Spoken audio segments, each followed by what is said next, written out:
Check, check. 1, 2. Test, test. Okay, Patriots.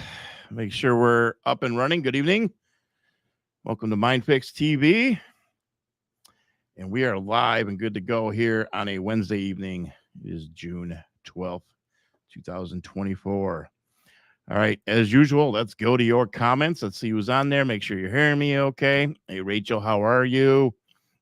Hey, there's my friend Sandra. How are you? Perfect. Caught me live. All right, good. Glad the guys are here. Appreciate it. We are broadcasting right now to Rumble, to Facebook. My Facebook page is on my emergency Facebook page, and but it's also shared on my regular page right now. And I'm also on YouTube, and we're also streaming to a couple other platforms, and we'll tell you about that in a second here before I bring on not even a guest per se, an addition here on MindfixTV. Let's go back to your comments real quick. Jenny, how are you? Good to see you. All right. Hey, Rose, how are you? Oh, we got Mark from across the pond over there in the UK. Mark, how are you doing, brother? Hey, there's Kim. Kim was at the Trump rally in Nevada this weekend, and Kim was the one, you guys probably saw it already, who was live on RSBN Network and gave a shout out to me and all of you Patriots and said hello to her Patriot family. Kim, I just want to tell you that was really cool and an amazing honor. And the crazy thing was about that quick story is that when you were live, I was actually watching. I never watch. It's very rare that I watch all the pre-stuff on RSBN because I honestly, I'm busy. And I just happened to turn it on and I had you on and I looked up and I was just listening. And the next thing I heard is hello to me, shout out to me and the Patriot family. I'm like, that's language coming from our community. That was really cool. Really cool. Appreciate that. Wanda is in the house. Okay. Hey, y'all. This is an incredible Patriot family community that we have going on. I mean, I can't tell you enough how humbled and honored I am to have you guys. Okay, Chris. Oh, sorry, Christine. How are you? Dana is in the house. Good. Now, if you are watching right now on Rumble, please make sure you hit that like button and give us a follow as well. I know a lot of you, and I can't tell by the numbers, but I know a lot of people like to tune in at home in the comfort of their living room and watch on their smart TV. That is very cool. I appreciate that. I know I'm probably on a large screen right now. Sorry about that. Okay. And do that. I really appreciate those. That's a big deal to hit those likes and go ahead and give us a follow on Rumble for sure. I appreciate the likes and things on Facebook, but the Rumble platform is pretty important for us because that's where I really want to build that audience over there when it comes to the live broadcasts. Okay. Anna, how are you? Good to see you. Okay. Hi to Patriots worldwide. We have people from all over the place, and over at the UK, we have Australia, we have Norway right there. And the comment, I know you're from Norway. Fantastic stuff. Wonderful stuff. Again, you can comment if you are on Rumble, Facebook, or YouTube, and you will get to be seen on the live platform. So there you go. All right. So everybody's trickling in right now. Good stuff. All right. Good. All right. So what we're going to do is we're going to get underway here. Okay. And there we go. Oh, Florida's in the house. Oh, you know what? Real quick. Florida, by the way, you are having down south right now. I know in Miami, a terrible flood going on, a storm. Be safe out there, folks. Please be safe because I know a lot of you that follow this platform of mine are from Florida. So a lot of you are from Florida. So please be careful down there. Prayers going your way. Okay. I'll go to Rumble and hit the thumbs up after we are done. Do that too. That would be wonderful. If you're on Facebook, fantastic. Go back, watch the replay, and just hit that thumbs up button. That'd be fantastic. Great, Mel. Brandon, Mississippi in the house. Please talk about the Cuban crisis then and now. Oh, that's interesting because there is a lot going on there. I'll make a note of that. Let me start that there. Maybe I could touch on that real quick tonight. And then Frank's from Northeast Ohio here. Okay, fantastic. All right, so we're going to get underway here. And as I've been teasing, all right, as I've been teasing, I have been, I was honored to, I'm going to talk about that as soon as we bring him on. I was honored to go on TNT radio recently with Jason Olbourne, and I had a great experience over there. Very professional. And of course, as you know, as we announced, something had happened. I don't know what it was, some magic in the air, and we just kind of clicked. And here we are tonight doing our first show together. We don't have a specific topic planned because we thought we would do the first show pretty much off the cuff. We'll take your questions as well. We really want to talk. I want you guys to get to know Jason a little bit. All right. So with that being said, I would like to go ahead and bring Jason on the show. But let me tell you a little bit about him. Jason Olbourne is a presenter on the weekends with Jason Olbourne on TNT Radio. You can go to tntradio.live, an Australian-based international news channel, where he was interviewed some very big names. I know that. I've seen it. Go check him out. He is the host of World Series News, the creator of A Million Mums for Informed Consent. He has been a federal election candidate on 3 occasions. He's a father of 5 and an advocate of citizen journalism, citizen politics, and citizen intelligence. Blows the mind with fresh intel and stories to shake up the world as we witness the greatest changes in history smack bang in our own lifetimes. Jason ended up getting into news reporting in the final 18 months of the Trump term, if you will, pre-COVID. And that switched for him to go to reporting COVID statistics. When it became clear that people were not getting the real accurate numbers. So he decided to go that route, and that's how it began for him. From there, he appeared as a guest on Asia Pacific Today for a 6-minute booking, and then after that did 25.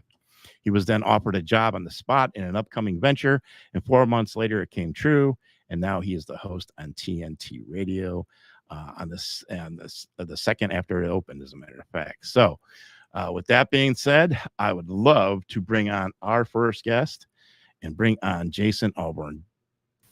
Jason, how are you, sir? Oh, fantastic, Bruce. Thanks for the introduction. It's fantastic, a great feeling to be here on the other side of the Pacific, if you will. Look at us, the internet actually serving the people for once. Isn't it great that we can do this together?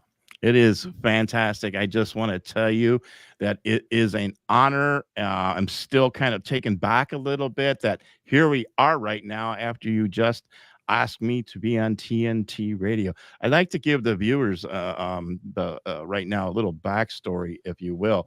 So how it all started is that I was just approached and I was asked from Jason. And again, real quick, before I get into that story, you're getting a lot of love right now, Jason. So we'll bring up some of those comments. All right.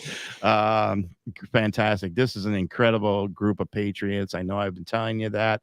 These folks who follow me are just, amazing people. I am just blessed to have such a following like this. Again, there you go. Thanks, guys. I appreciate it. And keep them coming. We absolutely. So I was asked to be on TNT Radio. And the very first thing I did once I was asked is I went to go research who this man is and what is TNT Radio. After my research, I thought, oh, okay, I can be on board with that because I'm pretty picky about those things. I saw Jason conduct some interviews, and then I watched some his back interviews, and I liked his style. I liked what he had to say. I wanted to hear his perspective as far as the landscape of the world today. I saw that we had a lot of things in alignment, and then I decided to go on a show. I went on a show. It was conducted with the most professionalism possible. The crew, I mentioned about being in the green room and talking to you off camera. And I was just floored by it. And Jason had something that what I saw was professionalism and being off the cuff, where he can just have some bullet points and that he can be absolutely prepared with his knowledge right off the cuff. And that's how that show went that particular day. And it went very well, in my opinion. And then here we are today. And that was one of the things when we started talking about, would you like to collaborate together? And so we're what you're witnessing right now tonight is probably what you would look at as a pilot episode per se, and for us to find our niche. So, and that's where we are today. So again, your background, Jason, is that you are in Australia. Tell me about what I'd like to know right now. Let's give the American audience a little glimpse to what it's like as an Australian. How do you, or the Australian people, how do you view American politics? What is your perception of the U.S. landscape right now? All right, so there's two ways to look at it. Firstly, the long-term view. Australians really consider ourselves the 51st state of the United States, just to give you some perspective. So what happens in the US profoundly affects us here in Australia. What we are seeing, though, is here in Australia, therefore, is that the inverted commas threat of the return of Trump to the White House is exactly how you feel it in the United States at the moment. It ain't a threat, it's the answer.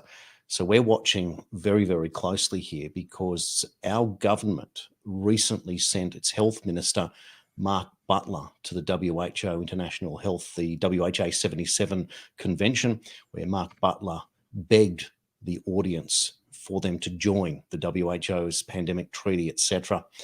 And the last thing we want is for that to happen. And the only way we see that collapsing is that Trump returns to the Oval Office, pulls the funding, as he threatened to do last time, from the WHO, and that inevitably leads to that organization's collapse. So we are looking with bated breath because our government, only about a week ago, in reverse order, passed the digital ID laws. So what would normally happen in Australia is a bill would be presented to the House of Representatives. It would be voted upon. If successful, which it always is when the government puts it through, it would go to the Senate for debate. In the case of the digital ID, Bruce, it went the other way. There was no debate and it was sent to the Senate first. It got voted through and then sent to the House of Representatives, literally to be rubber stamped. That's now being passed into law and will take place with the commencement on the 1st of December of this year. Digital ID becomes a real thing here in Australia. And we're hoping more than anything that on November 5th that Donald Trump is elected and that digital ID somehow is knocked on its head somewhere in that gap there. Because, of course, it's being sold to us as voluntary, but we all know that voluntary means mandatory when a government uses the slippery slope to get its agenda across. Yeah. What's it like in Australia when it comes to, let's talk about the censorship platform. Are you guys dealing with a lot of it when it comes to social media? Like for me, I'm a guy who's been suspended so many times on Facebook alone, but like everybody else, like we're seeing in America right now that as far as Facebook goes, people are being censored for stuff that's not even news. I've seen people say, I posted a recipe just the other day and I've got community standards violation. What's going on there in Australia? Oh, look, whatever you're going through, you can rest assured that the Australians are going through that and potentially more. We also have an e-safety commissioner here in Australia that was introduced. And by the way, she's an American lady, Julie Inman Grant. She was brought in specifically to protect against the dissemination of child abuse material on the internet, which we all support. Well, we haven't seen much of that, but what we have seen is anything else go in terms of supporting the government agenda. And there's a really interesting case involving Chris Elston, known as Billboard Chris on X, who had many critical things to say about certain things to do with the trans agenda. And he's a brilliant activist. I've interviewed him a couple of times on my show on TNT. But the E-Safety Commission of Australia decided to attack Billboard Chris. This earned the attention of one Elon Musk, who decided to back Chris and his legal challenges. Interestingly, in a separate attack on X from the Australian E-Safety Commissioner, the government of Australia backed down in that case. So it certainly shows that Elon Musk, love him or hate him for the incredible different things that he's up to. There's certainly some good and some bad, and we can debate that on any occasion.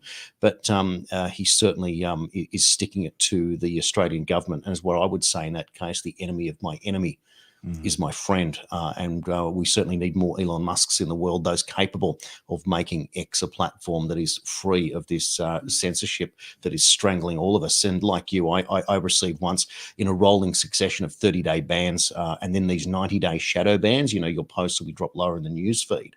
I'd received a series of them that were unrelated to a particular post. One of them accused me of some form of digital terrorism or something for, again, sharing something like a recipe. And this is the point. And because it's generated by AI and there's no right of appeal on Facebook, you go to appeal it and it will come up with an excuse. Oh, due to COVID, we're too busy right now.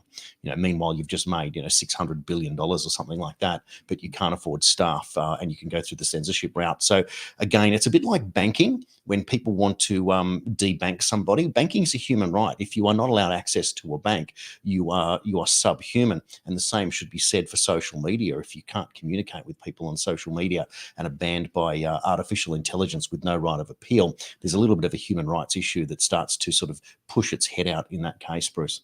Right. We're living in some incredible times right now. I never thought I would see the day that we would be going through the things we're talking about right now. We're literally watching also what I call is digital book burning, if you will. Erasing history here in the States.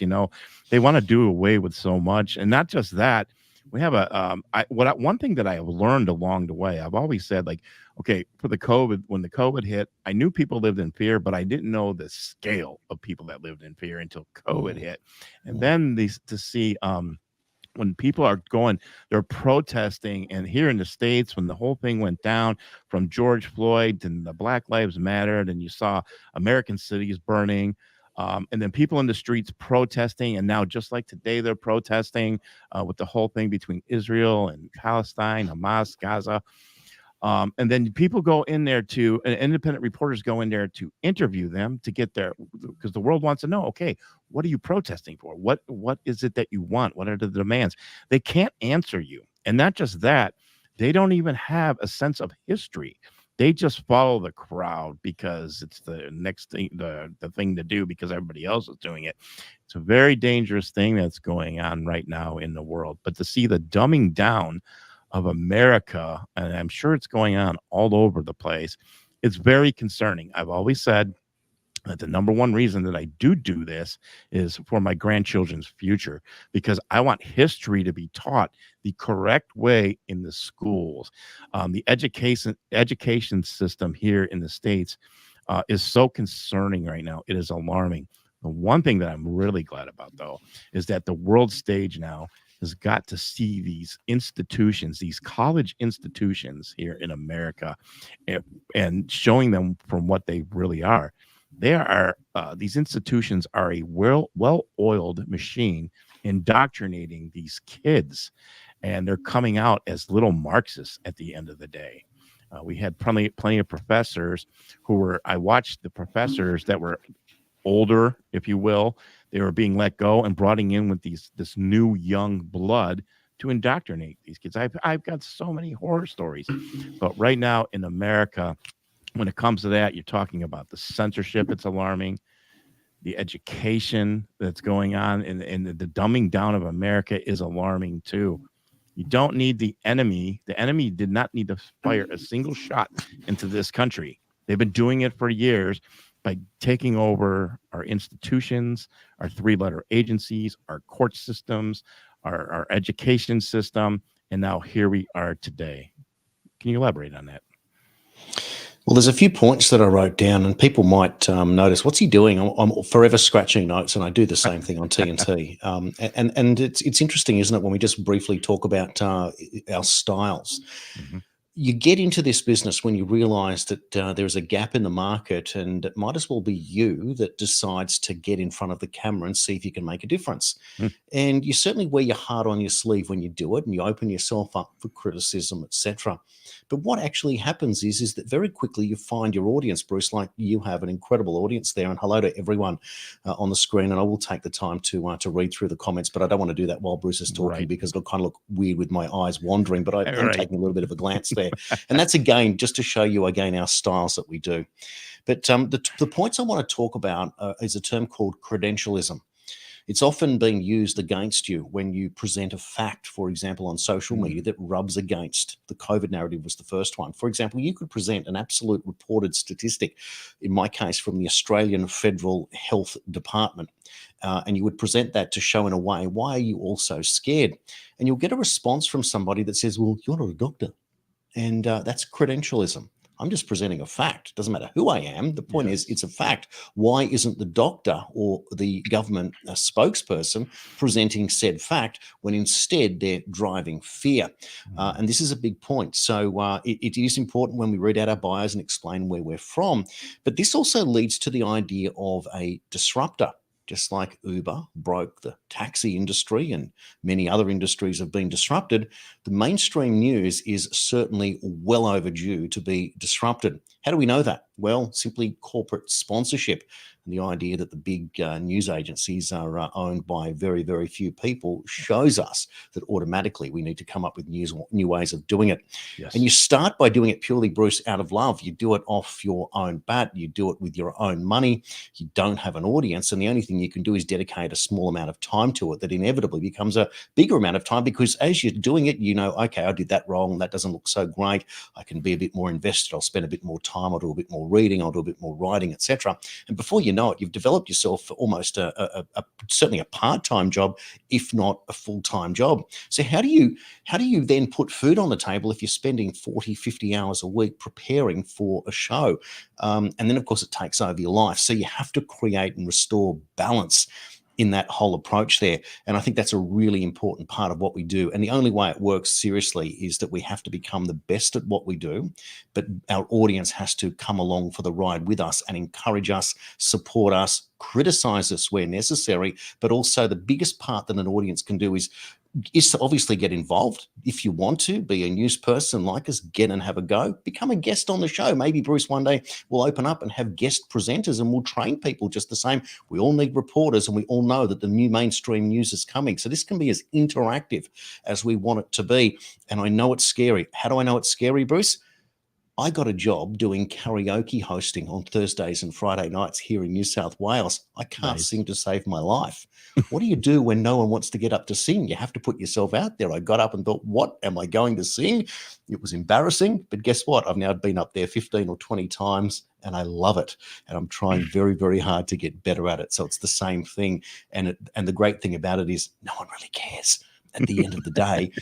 But what they do care about is the quality of the information that you're putting out there and the analysis. And I promise you, this is the thing that I've noticed already, and this is probably the reason why we click, Bruce, is that whilst we can report the bad news of the day, both of us have a very, very similar output. Once the collapse of Rome occurs, and it's inevitable that it will, it's all leading to that point, what do we do afterwards? How do we restore the Earth, certainly the United States and certainly Australia and the rest of the planet, to where we always thought it should be? Didn't you, when you grew up, you were told that you had free will, that everyone, regardless of whether you believed or you were an atheist, you were given free will at birth? To know that that's being taken away, that the threat of that being taken away from us, well, that says to me that we have a war on our hands. No one gets to tell me or my children how we get to live. No one gets to tell me or my children what medicine we need to put under our skin, for goodness sake. And that's the reason why we set up 1 Million Mums for Informed Consent, for the same reason, to educate people that their rights were being challenged. And this is one of those moments, the line in the sand. But when it all turns, where do we go next and how good can we make our lives? My big picture for the future is one that I consider to be incredibly bright. I find it hard to bring people along to see it sometimes, but it doesn't stop me from knowing that all of this is leading to a much, much, much better world for all of us. You're absolutely right about that. And the one thing you have done just now is you probably, my audience, they're great listeners. And I know what I'm going to get messages now, and they're going to say, we want to see video of Jason doing karaoke. So we'll see if we can pull that one off one day. So we'll try that there. So I'd love to see that myself. But no, you're absolutely right. And as you could tell, I love I have a sense of humor, and I love to keep that in, because the world right now, with all this bad news that we report, I try to throw in that humor and a comedy a little bit, and I want people to interact, because it can become overwhelming and way too much. You're absolutely right. We're living in a time, I said this earlier, I believe that the iron is hot right now. We're on a hotbed for independent news. I said, what's going to happen? Jason and I were talking a little bit before the show, and I said to him, what is going to happen when you've got a lot of platforms, and let's just say, okay, the accountability comes, the arrests come. It's the end of perhaps the Q thing, because we don't need that anymore. And all those things that we've been waiting for, as Donald Trump would say, drain the swamp. So here we are. There's going to be a lot of people and platforms out there that won't know what to do next because it's over. I've always said, I have always planned for that moment when it is over, because that is only the beginning. So when that time comes, with what everyone wants, the accountability, arrest, people being held accountable, and then we have to do something. We are up against an enemy, and that enemy is the mainstream media. That is exactly why Elon Musk bought Twitter, because he knew that humanity was heading into a very bad place, and he anteed up. He overspent, as we all know. Thank goodness he was able to do that, and now he's on a platform to where he's saving free speech. I can't imagine what it would be like today, all right now, if the same regime owned Twitter and what is going on in the world right now. It would be very difficult, what is happening right now. Again, I think that you're right. Independent news it's not an easy thing. I've always said too that okay, I got to bring up one comment there because it caught my eye. There you go. Bruce, you and Jason need to do a duo karaoke video. I'll tell you what, when we get to 100,000 subscribers, we'll talk then and we'll make a deal with you.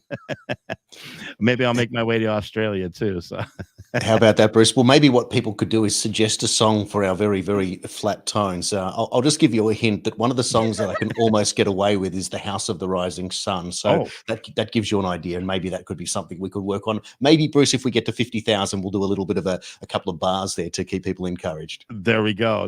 Let's be careful how much we put ourselves out there. That's right. Because these guys will hold me to it. Awesome. I love it. But yeah, we are definitely, I said tonight, I just wanted to talk about people to get to know you, that type of thing, and independent news. Let me ask you something real quick here. I can tell everybody at home right now that Jason's professionalism is off the charts with me. His TNT gig on the weekends, his job with TNT Radio is, I think it's inspiring because I watch what he does. You talked about interviewing people. Can you tell us some people that you've interviewed? What are some of the highlights for you? When I first started, my very first interview I did on social media was a lady named Fiona McMurdo, and she had a big following, was thrown off all the time. And I reached out to her and I said, would you be interested in being interviewed on my show in the dying days of the Trump era? And she said, I'd love to, but I keep getting banned. I said, don't worry, come on my platform. Then it doesn't matter who you are. Yeah. So we did this interview, and would you believe it? She lost audio. So I was texting her the questions to which she would answer. So I would literally ask a question and then she would answer via reading it off a text message. And for some reason, we got an hour. We had 5,000 people view the show. And I thought, oh, goodness me, this is easy. Fast forward a couple of years. And when I first got started in my first week on TNT Radio, what actually happened was I was the weekend guy. And I got a call on the Sunday night. And I said, what's happened? What can I do? And they said, look, our lead presenter has caught COVID and will be off for the entire first week. Can you help us out? I said, of course I can. What do you need me to do? They said, host the Monday to Friday show 4 hours a night. And I nearly fell off my chair. I said, I've never done this before. And I said, but don't worry, let me see what I can do. I said, unfortunately, I'm not available on the Monday or the Friday. I can do Tuesday, Wednesday, Thursday. They said, great, 12 hours. So I literally called everyone I knew. I produced 12 hours of worth of guests. I interviewed Craig Kelly, who was then a member of Parliament. I got Craig on the show. He was probably my lead guest for the week. But I had some doctors and some other people and pulled it off quite extraordinarily. And I thought, oh, okay, I can do this. From there, I went back to my weekend show and was building up. But then I set myself a list of people that I wanted to interview. And you know what, Bruce? I've pretty much ticked off a fair few of those people already. Recently, I interviewed Victor Davis Hanson, the famous professor from the United States. That was a bucket list moment for me. I was quite nervous about it because, he had been on Tucker Carlson's show and had 41 million views on Tucker, and was lucky enough to secure his services for the hour. I'll just say this, by the end of the interview, Victor gave me the biggest grin when I thanked him, and he thanked me back for the interview. It was like what we call a Luna Park grin, the big smiling face of the theme park, and it just blew me away. And I thought, well, okay, I'm being taken seriously here, and people are enjoying it. That was a big one for me. To interview praying medic Dave Hayes, who was very big in the Q movement, was exciting as well, because we compared notes on what we thought the platform also did. That was a big one. I've interviewed many doctors on the show. I'm just trying to remember the last few that I've done. Dr. Jessica Rose on Sunday was a fantastic interview. I've got Robert Malone coming up for a pre-record. Dr. William Mackus has been on the show many times. We've had a number of Australian doctors, African doctors. In fact, I'm launching on Saturday this week a series for the next 6 weeks out of Africa. There is a group of some 15 or 20 doctors heading up a huge conference, COVID discoveries, etc. And we're running a series. And this week, the very first interview with one of the African doctors will be on his specialty that happens to be about academic fraud and peer review malfeasance. Many people haven't even thought that could be a thing. You know, when people say, well, has it been peer reviewed? Well, let's talk about academic fraud. That's how we're starting this particular series. Dr. Shankar Chetty, an incredible African doctor, came on and explained his situation. He's one of the doctors that we hope to get back on that particular series, but there's been many more. I had Chief of Police from the US Capitol on January 6th, Stephen Sund, has been on my show twice. I saw that. You saw that. It was a terrific interview. Well, what was really interesting was that Stephen said there will be more more evidence coming out, particularly as he explained that for 71 minutes, he made 28 phone calls to have the National Guard come in on the day, all before anyone broke through any barrier. And it was denied. Well, just this week, we've seen that was reported by Politico and Breitbart that Nancy Pelosi has admitted to responsibility for not having the National Guard there on the day. Yes. And that certainly vindicates Stephen Sund, who Pelosi sacked shortly after the events of January 6th. So there's Stephen Sund, one of the great American policemen, a genuine rule of law man. He's a man that never would have seen what we see or what we have suspected. That interview is a groundbreaker, because not only did he predict what happened, and we reported that a month before this news broke, but he says, I'm not a conspiracy man, but, and you may have seen his 18 million viewer interview on Tucker Carlson as well. That was a big deal. So very, very proud of that moment. But you only need to check out at tntradio.live and look up episodes, look for my name there and have a look at the long list. I actually wrote down some names the other day, and I've got so many going through my head. There's another fellow out of South Africa, a fellow called Michael Tellinger. I'm not sure if people know who he is, but Michael's a historian. He has done some amazing work on the origins of the species, but also on an economic model known as contributionism. It's not capitalism. It's not communism. It's the idea that in a small town, you can have 5,000 or 10,000 people, and each can contribute a small amount of time each week to a common cause. For example, let's say the town that you live in is very good at producing wheat, or it's very good at manufacturing out of using steel. So you contribute to that, and you become the best in a certain area, if not the country or the world, at doing what you're doing. And with the incredible free manpower through the free labor that you can do, you gain a competitive edge, you start making sales, you start bringing in revenue, and from that you can rebuild your town. And it's actually working, of all places, in Lebanon has one of these one small town movements. Michael's a very clever man. That was another one of the highlights of people from a little bit from left field. There's an author called Brad Olson. He wrote the Esoteric series. He does the rounds in terms of, talking about ET, UFO, etc., and all forms of various different conspiracy. I read one of his books, Future Esoteric, probably about 7 years ago, and it was a groundbreaker for me, changed my life. And to reach out to get Brad to come onto the show was a big deal, and that opened up something else. So I'm not restricted by what is necessarily mainstream narrative, but ever since Dave Grush came out and talked about that whole ET story, it's become open slather. One name I'm chasing that I have met in real life but not yet interviewed is Richard Dolan, the historian. Beautiful speaker, great mind. Another name that I'm going for in the future and working on. So some people come on straight away. Some you've got to work on for a while. Some you've got to find where there's a new story to bring on. But yeah, it goes on and on and on. There's a lot of people that I have spoken to, a lot of people that I still want to speak to. You have an incredible resume already of people that you've interviewed, that you want to interview as well. Very, very much impressed by that. One of the reasons that also I said to you, I'm like, yeah, let's collab together, because I saw your body of work, and I'm like, I'm actually honored to do this. And Jason and I have talked about bringing on some of these guests. I've also mentioned too about bringing on guests that are not your typical guests, or the same guests that are always going on in every other platform doing the rounds. And that's something that Jason brings to the table as well.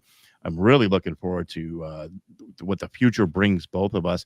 And I think what we're showing tonight, by making a decision to put our egos aside, if you will, and collaborate together, okay? Because we realize what we are up against, as you talked about, or corporate media. And we're talking about people who are just getting out of their comfort zone, putting all their resources, money into doing something like this.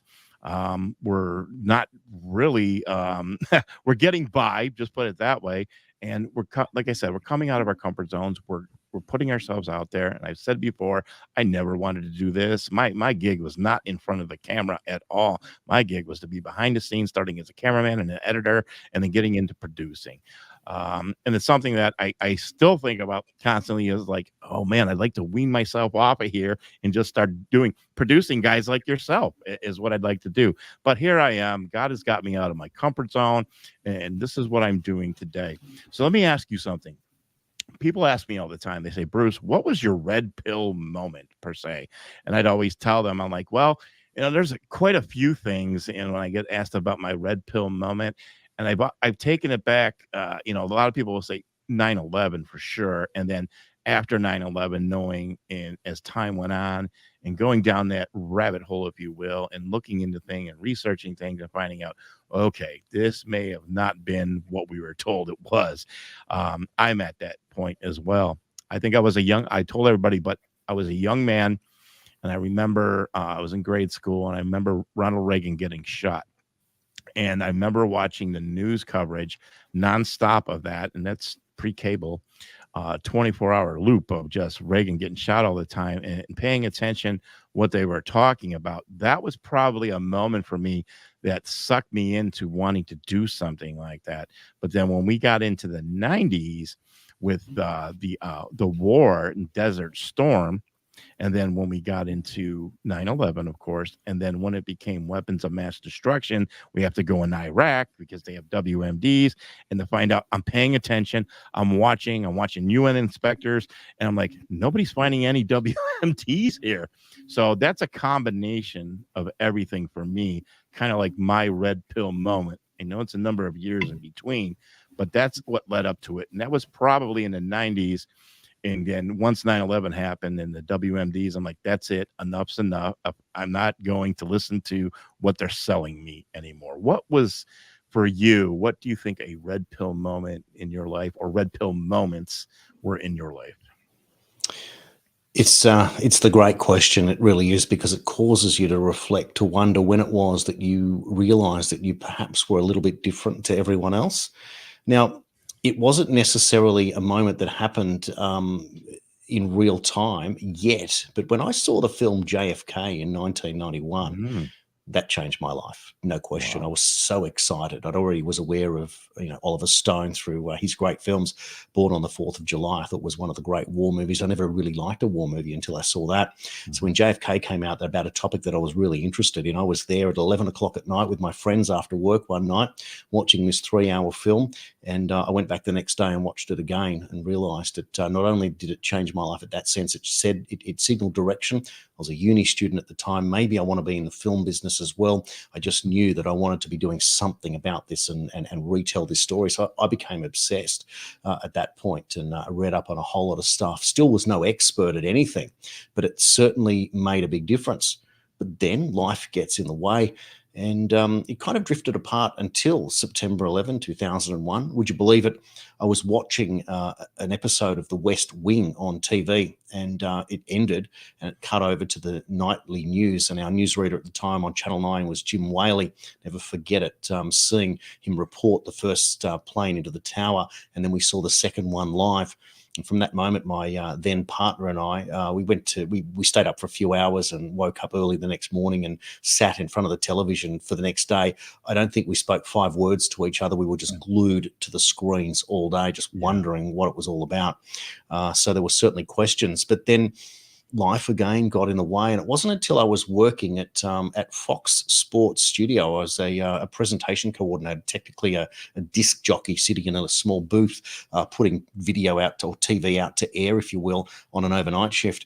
And someone presented to me the film Zeitgeist by Peter Joseph, and I thought, well, what's this? Well, that was probably my official entry into red pilldom at that point. There was no turning back at that stage. So that was a great moment. And of course, things started to fall into place.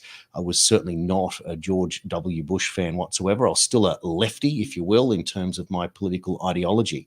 And I was actually in the Australian Labor Party as a member, which is our Workers' Party or Progressive Party. And it wasn't until about a year later that there was a situation in state politics where we kept replacing our premiers, which are like your governors of a state. And one of the state members of Parliament came to our branch meeting, and I was fairly friendly with him. And he came in and he told me what the plan was to roll the current premier for somebody else. And I said, look, that is my line in the sand. I will not support this action. Who am I? I'm really a nobody, but I was putting my hand up to run for pre-selection to be a federal candidate at that point. I said, I can't have any part of this. I know where this is coming from. The particular operator that's pushing this is going to go to jail for corruption. And I was laughed at by the state MP. Well, Bruce, I picked up my backpack, put it over my shoulder, walked out the door and never looked back. And about a year or two later, that operative, his name, Eddie Obeid, did go to prison for corruption. I was right. Never, ever went back to the Labor Party. I was out at that point, never, ever looked back again. And today, the Labor Party are in power. And if anything, I oppose pretty much all that they do. And as a middle-aged white man in that party today, I probably wouldn't even be able to open my mouth. I would be cancelled one way or another. So the timing of it's quite incredible. My journey then fast forward to 2015 in April when Bernie Sanders announces that he's going to run for president. And after the disappointing Obama years, I thought, well, maybe this is the last best chance for the progressive movement of the United States to present at least a base. I was impressed that when Sanders wanted to go out on $15 an hour off minimum wage, I thought that was good. I thought free health care would be a good system for Americans, particularly those that are struggling, and also free public tertiary education in form of community colleges would provide something impressive for American people to build on. Well, it didn't matter because in June of 2016, he promised to challenge that convention, but capitulated. And for mine, I went into, would you believe it, from Australia, went into a deep, dark depression, realizing that we were facing a Hillary Clinton presidency. And it wasn't until a friend of mine, an Australian who was an economics lecturer, he messaged me one day and he said, you need to watch the Donald Trump, Al Smith charity dinner roast speech. I go, why would I do that? He said, just watch it. Well, I have to say, Bruce, that was the best 15-minute political speech I've ever seen. It eclipses everything else. There was a man, an outsider, a billionaire who decided to put his money where his mouth was, to risk his freedom, his fortune, his family that he clearly adores, to go out there and call out the establishment directly to their face. It was the bravest political speech I've ever seen. And I said, that man deserves my support from here on in. But you know what? I was so upset with what would happen in the 2016 election. It's the only election I never watched. And my wife woke me up to tell me that Donald Trump had won. And at that point, I realized that the world stood a chance. And here's what's really interesting. I was friends with thousands of people on Facebook. All of us were Bernie Sanders fans. Overnight, thousands of us immediately all switched to become Trump supporters. There was nothing else, but it was unspoken, but we all realized that we still had our independent outsider who'd made it to the White House, and that was technically mission accomplished. We confirmed that was correct when on day one or in that first week, he cancelled the Trans-Pacific Partnership, the TPP, and that's when we knew that he was not a globalist like the rest of them. This man was a nationalist, and we had a chance. And from that moment on, never looked back, and it's been full speed ahead ever since. How's that for a long-winded answer? That's a fantastic answer. It was wonderful to hear. And like I said, tonight's the night that it's our first night on. I just want the folks to get to know you. And real quick, we're not staying on the air for 2 hours, so we're only going to do a little bit of around of an hour tonight. Now's your chance in the comment section. I'll keep an eye on it. Do you have any questions for Jason or myself? It doesn't matter. Anything you want to ask right now, feel free to go in the comment section and do that. So I'm going to pose a question to you right now. You mentioned about Donald Trump. What do you think? What are your thoughts right now? What you're seeing in America, that he was just convicted on 34 felony counts, and they're trying to throw him in prison. I mean, what are your thoughts on that? Look, there's two real schools of thought. One is that they will give him a custodial sentence and let that go where it may. The Hunter Biden conviction justifies them doing that, because they'll argue that 34 versus 3 and anything they possibly can do, and potentially, it provides that they can give Hunter Biden probation, and once again we get manipulated. Yeah. At the same time, if Hunter Biden was to get a custodial sentence, does that mean that Joe Biden would dare pardon his son? Would it mean that he would stand down, for example, and allow Kamala Harris to pardon his son and stop that from happening? I mean, that would be the ultimate abuse of power, wouldn't it? To think that that's the game that they would play. I struggle to see how they can put Trump into prison and send his Secret Service with him to serve time behind bars, or whether they will attempt to keep him in permanent lockdown and a media gag. If that's the case, that would mean he'd need a really good vice president. And I think we mentioned that recently. Wouldn't it be interesting if it was General Michael Flynn was the Yes. type of person that he selected from left field, technically, Yes. to be that voice? Some people have some problems with General Flynn. Yes. Others thinking that this could also be just part of this particular narrative. So there's a lot in that space that we sort of see with how it's playing out. I think that every day they put more pressure on Trump. It is all just to create an advertising campaign, because there's no question that when it gets to an appeal, it has to be thrown out, if not just for that juror mentioning that the Judge Michon had to come out last week and say that there was a social media post in advance saying that Trump would be convicted. I mean, how do you dismiss that and not lead to a mistrial? But the damage, the Democrats would argue, has already been done. In my instance, I think that anyone who's been mistreated in the United States, whether it be through the justice system or simply just been secretly abused in one way or another in life, those numbers are a lot higher than anyone would dare think. And that puts people looking at Trump rather than looking away from Trump. And what we see now is that social media is filled with astroturfers. It's very, very fake. And the sentiment is not necessarily the reality.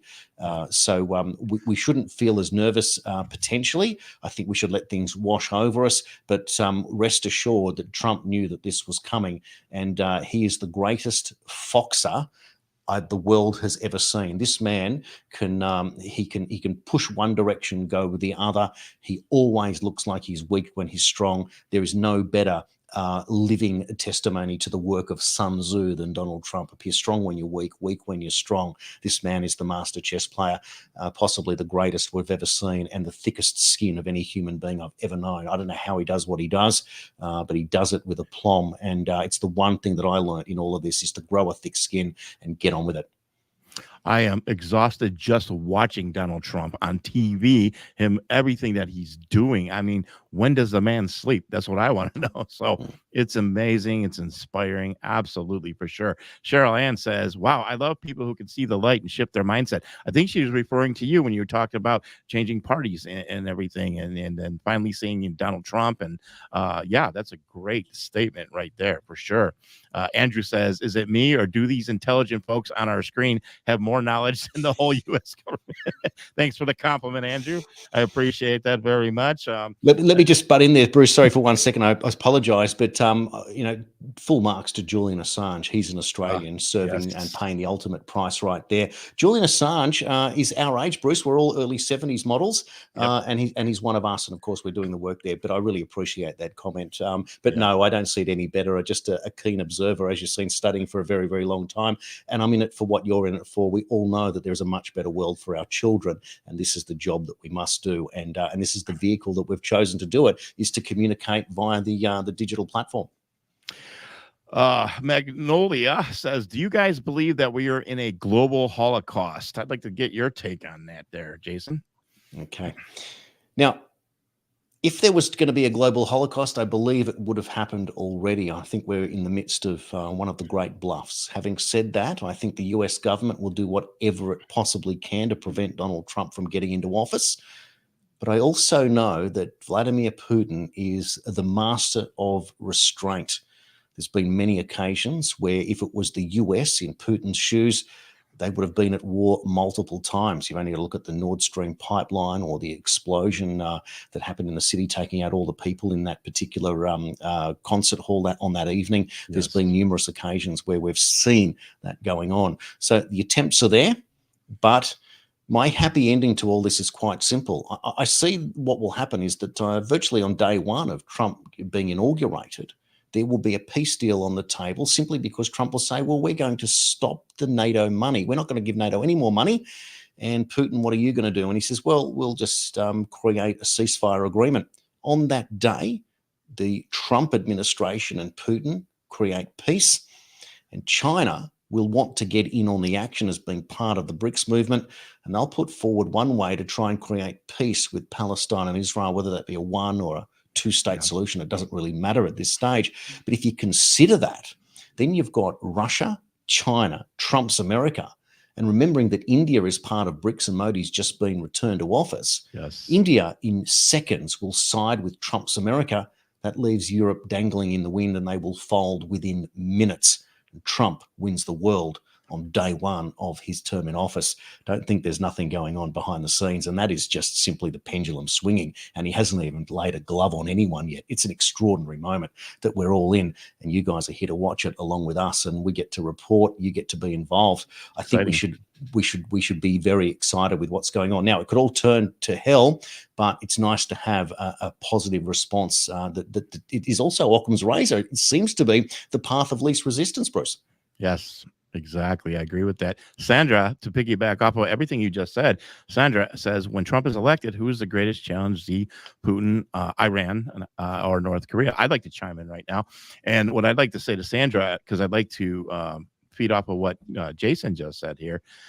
Again, I think just like we've been sold that Russia and Putin, they're the big bad bear, we've been lied to, okay? Nobody is perfect. Every flag has some blood on it. I get that. But at the end of the day, I think that one of the first things that Donald Trump needs to do, here's the top three: turn on the pipelines, start drilling, close that border, and sit down with everybody, or the heads of the world, the leaders of the world, when it comes to Saudi Arabia, Iran, with Russia, with BRICS, everybody, China. They need to sit down. We need to come together. We can no longer live in a world where we continually are pointing the finger, sanctioning each other, just causing all kinds of chaos. We need to work together, even if we have issues with the other countries' political beliefs or ideologies or how they do things. We need to start somewhere. This has to start somewhere. I know where Sandra is coming from. She has a concern about working with these people. Again, I think we're being lied to on a grand scale. If Trump right now comes back in, and if Xi Jinping, Vladimir Putin, North Korea are all the enemy, that makes NATO the enemy, because NATO is going to be against Trump, as they are right now. So that means Trump doesn't stand a chance. Somebody has to sit down and work with Donald Trump, and that is what is going to happen. If we go back to, which we haven't talked about, if we go back to Q, that 17th letter, they talked about what if, they posed the question, what if China, Russia, and POTUS, as in Donald Trump, could work together to eliminate the threat of the New World Order, the globalist world order. I really believe that is what we are witnessing right now on the world stage. Nothing has happened yet. Again, just like you said, he could play a great game of chess. He could play coy. The art of war. Don't ever interfere with your enemy when they're destroying themselves. We're seeing that right now. We are seeing the art of war happening. That is why in America right now, Jason, we're seeing journalists on TV losing their minds, celebrities losing their minds, because they're literally saying right now, I'm going to have to leave the country. FBI agents are saying, I'm thinking about bowing out, retiring now, and leaving the country before Trump gets in.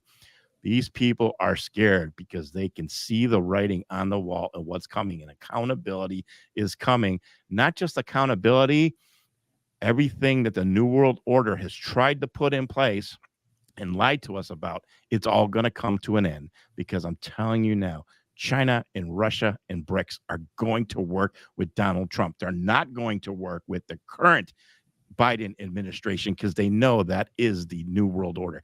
That is the globalists. That is NATO in the White House.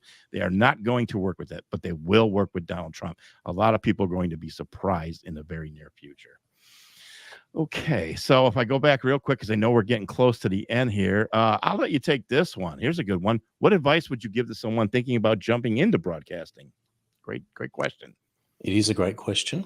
And it depends on what your skill set is, whether you think you're good at writing or whether you think you're good at presenting, and how good you are at disseminating fact from fiction. It's a very important point. Now, it's one thing, you can get on and just start point a phone at your face and say whatever you like. And if it resonates with the audience, you will certainly build an audience. But does that actually make an advantage for the bigger picture? So you need to ask yourself, what do I want to serve? What do I want to get out of this? And if it's more people to realize, actual factual evidence, as opposed to believing in a certain narrative, because the one thing that the truther movement is very good at is attacking from within.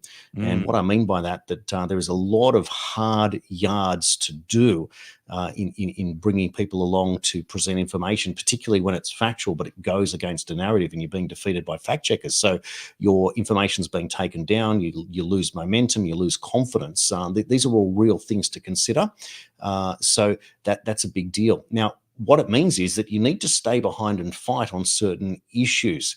What it doesn't mean is to keep jumping down the next rabbit hole, the next rabbit hole, the next rabbit hole, yes, which a lot of people do. And then they stand on the edge of the rabbit hole and abuse those that don't believe them. And so you end up losing support from people that you should be actually working with.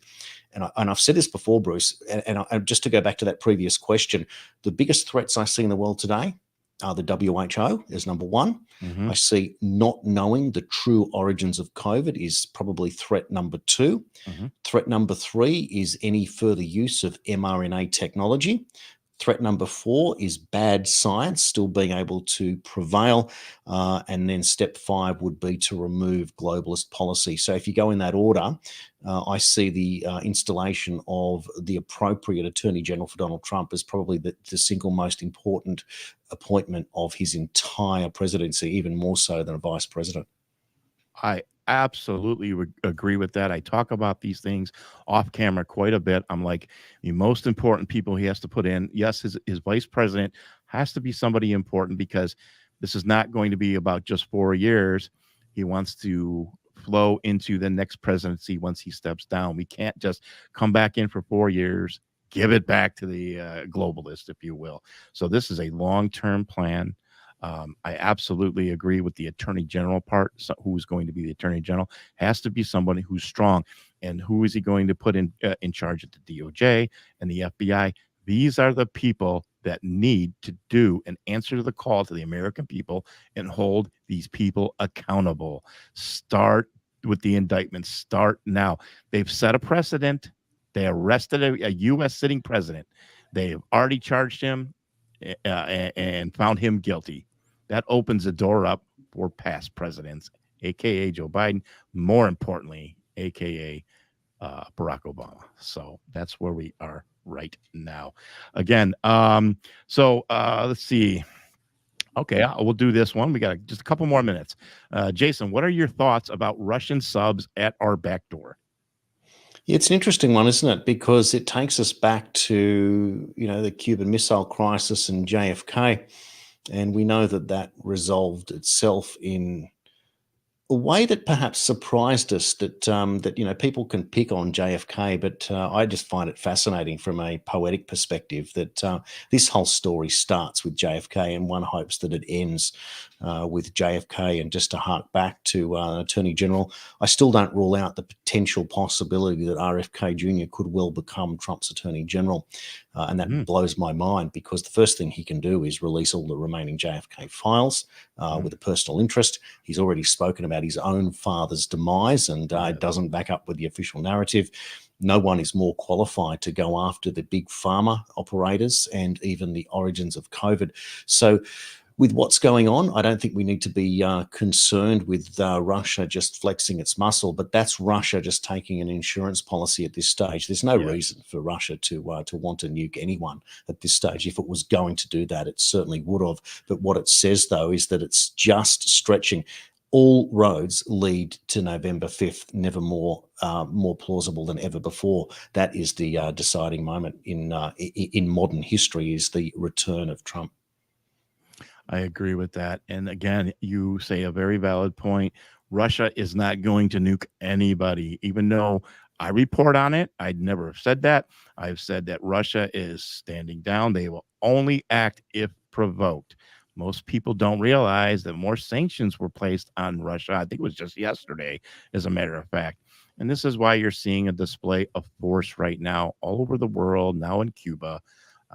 Again, Vladimir Putin has more restraint, more knowledge, more poise than the current so-called president in the White House. That is where people should be concerned about right now, not Vladimir Putin or Russia firing nuclear weapons. That is not going to happen. So again, I would just like to end on this note. First of all, I want to thank everybody for tuning in tonight. We've gone about an hour, and that's pretty much what I wanted to do tonight. It's just an introduction this evening to bring Jason on. Again, Jason Olbourne, welcome.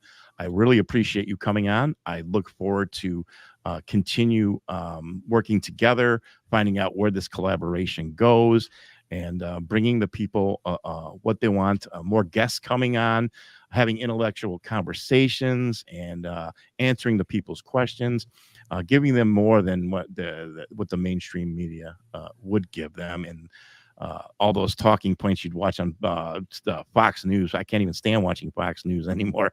But here we are again. I really appreciate it. You have been nothing more than a professional yourself. And I just want to welcome you aboard here to MindfixTV, and I'm glad for World Series News to be a part of this. Look, thanks, Bruce, and I really appreciate the opportunity to go through the collaboration. I really love not being in the driver's seat, if you will, when running a show like this. It's nice to be on the other side and sort of take some of the technical componentry out of presenting. And I think that will only lead us to come up with new directions. And maybe we'll swap. Maybe I'll be in the driver's seat in a future thing, and that allow you to speak a little bit more like you did on the interview on TNT. But I look forward to being able again to bring in interesting people who appreciate a conversation where they too can speak freely. I love the idea that anyone can do what we're doing. It just takes a commitment and drive to do it, and I encourage everyone to do the same. The other thing I was just going to mention from a housekeeping perspective for all of us is that I've asked Bruce before the show that if he wants to, he can share any of the material off the World Series News page, and I encourage people to do that. The interviews that on TNT, sometimes they get lost in the ether. But if you do see something and you think it's worthwhile to share, please do. It makes all the difference in the world. Whichever way we work here, our number one goal is to get the information out there. And if that means that mainstream news happens to collapse in the process, well, that's what business and competition is all about. We're not here to take away people's livelihoods, but what we are meant to do is let competition be competition and become the best at what we do, which only serves the people, which is the true job of what the media is meant to do. And Jason, you're getting a lot of love and thank yous in the comments right now. And one last question, a perfect question: where can people follow you as well? All right. So as you can see on the screen, there, World Series News. The Facebook channel is World Series News Underground TV. You can start there. You can also look me up, and I have spelt my name on my main Facebook page differently. I'll spell it for you now. So it's Osbourne because of Australia. It makes a lot of sense. In my whole life, everyone has never called me Olbourne. It was always Osbourne. So AUSBOURNE. Jason Osbourne is the way to find me there, and you'll get my daily updates of what's going on. And I do find I'm sharing a lot of your content too, Bruce. That's how terrific it is, and I love the fact that you're always a step ahead in the work that you do. And it is not easy. It takes a lot of time. Yeah, it definitely does. And it can be quite exhausting, but at the end of the day, it's very, very rewarding. And it's also knowing that this particular show tonight, knowing how we're collaborating together and knowing that there is a future here. And we have no idea what waits ahead, but all I know is that most people are waiting for this great awakening for us to get through the darkness and for what lies ahead. And I think what lies ahead is an absolute future for independent news, and not just no longer independent news replacing the mainstream media. That's what I really am looking forward to. So again, guys, thank you very much, Jason, for being on the show. Thank you for everyone tuning in this evening. We look forward to collaborating quite a bit, bringing on more guests on the show. And like I said, I look forward to just seeing where God takes us at the end of the day. I want to thank everybody who's listening in Australia. I appreciate it. Your audience as well. I look forward for everybody coming aboard and carrying us on this journey, because we cannot do this without all these wonderful people who share the content and put it out there. We may report it, but it doesn't go anywhere without them doing their job of sharing everything. Jason, God bless you, brother. Hang around, and we'll talk to you real soon. Thanks, Jason. Beautiful. Thanks, Bruce. Thanks, everyone.